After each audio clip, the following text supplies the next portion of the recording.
Hello everyone, now I will show you how to set up your D-Link router.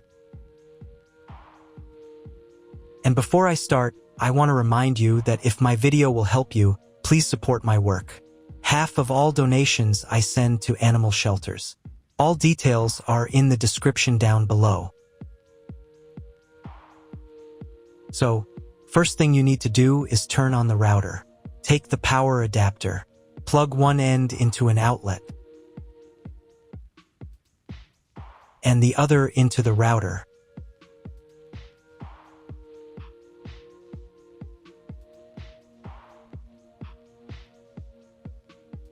Then press the power button.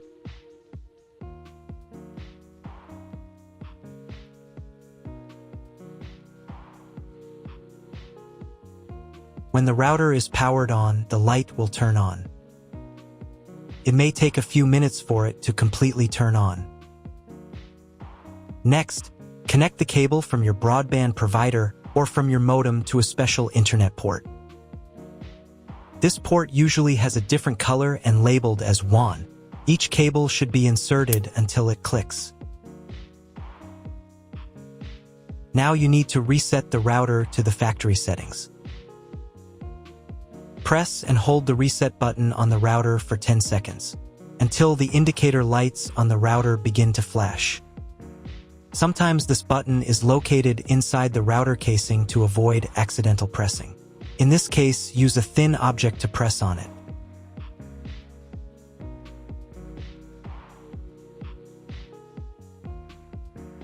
The router will reboot and the settings will return to the factory defaults. Insert one end of the Ethernet cable that comes with the router into one of the Ethernet port.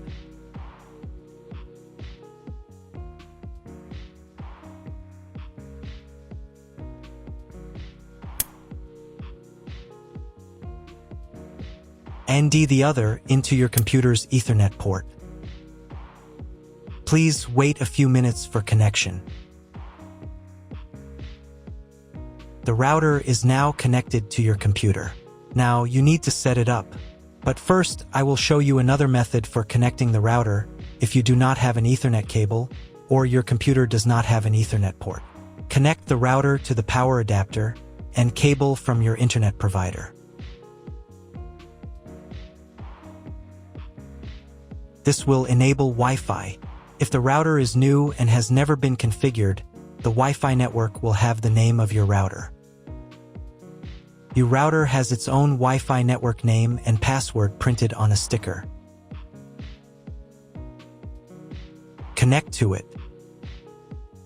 Great, you've connected to the router. Now let's start setting it up.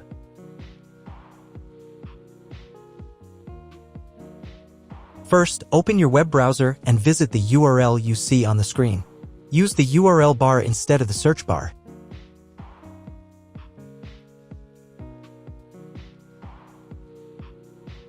At the beginning you will see a form with a login and password. Usually it is admin and admin.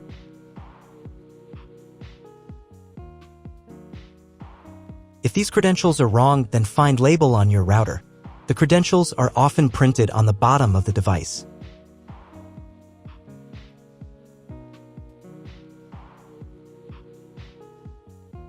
If none of this works, it means that your router has already been configured and someone has changed the login and password.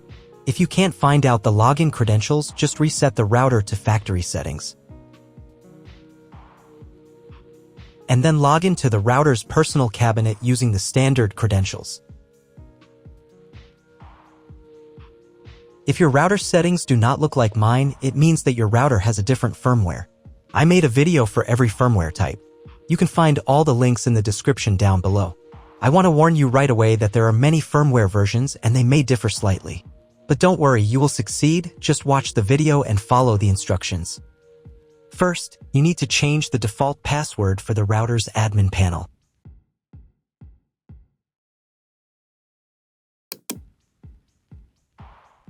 Now log in to the router's admin panel again using the new password.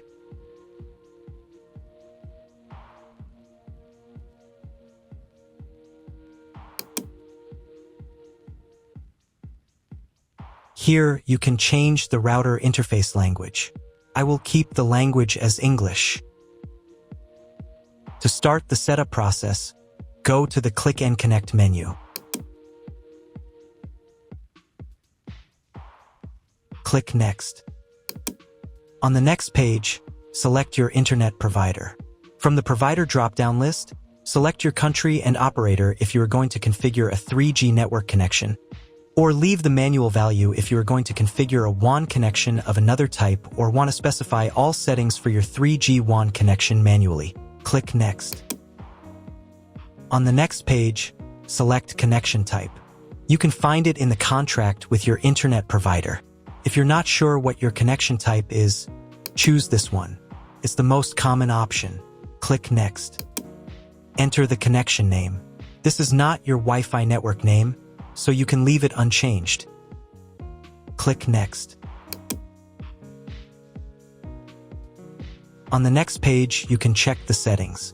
In most cases, they should match mine except for the MAC address. Click the Apply button. Wait a few minutes while the router checks the settings. After the check, click Next. In the next step, you need to select an operating mode for the wireless network. Choose Access Point. Click Next. Then enter the name of the access point. This will be the name of your Wi-Fi network. Click Next. On the next page, you need to set a password for your Wi-Fi network. In Network Authentication, select Protected and enter your password. The password must be at least 8 characters long.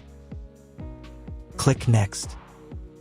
Do the same for the 5G Wi-Fi access point if your router supports it. On the final page, you'll see all your Wi-Fi network details. Check them and save the settings. If you were connected to the router via Wi-Fi, reconnect to the network. If your ISP provides a service to IPTV, you can connect a set-top box directly to the router without using additional equipment. If you are not going to use IPTV, click Skip to Next. Click Apply to confirm the settings. Next, you need to reboot the router. To do this, select Save and Reboot.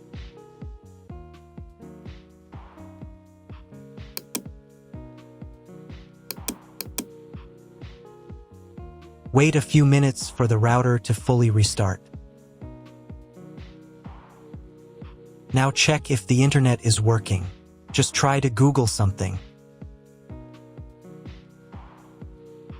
If there's no internet at this stage, call your internet provider. They will tell you your connection type and what other settings need to be configured. That's all. If my video was useful, please support my work. I send half of all donations to animal shelters. All the details are in the description below.